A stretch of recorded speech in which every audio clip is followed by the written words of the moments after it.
এটা স্বার্থের দুনিয়া ভাই। এই দুনিয়ায় আপন বলতে কেউ নেই। আজকে তোমার কাছে টাকা আছে, তোমার বাবা মা তোমার পাশে আছে। আজকে তোমার কাছে টাকা আছে তো তোমার ভাই বোন তোমার পাশে আছে। আজ তোমার কাছে টাকা আছে, তোমার শ্বশুর শাশুড়ি তোমার পাশে আছে। কাল তোমার টাকা নেই, দেখবে তোমার মানুষের কথা কি বলবো, নিজের বাবা মাও পাশে নেই। টাকা এমন একটা জিনিস যে নিজের বাপ মাকেও বশ করে ফেলে।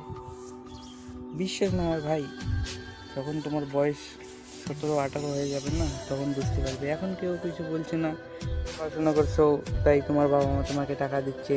পড়াশোনা বাদ দিয়ে যখন 2 বছর না, 2 বছর অনেক বেশি হয়ে গেল, একটা বছর যদি তুমি বাড়িতে বসে খাও, তাই বিশ্বাস করো বাড়িতে না তোমার সম্মান মিলবে না ইজ্জত, শুধু বকুনি আর বকুনি। একটা দিন, এমন একটা দিন বাদ যাবে না যেদিন তুমি বকুনি খাবে না। শুধু পড়াশোনা বাদ দিয়ে একটা দিন বাড়িতে বসে থাকো,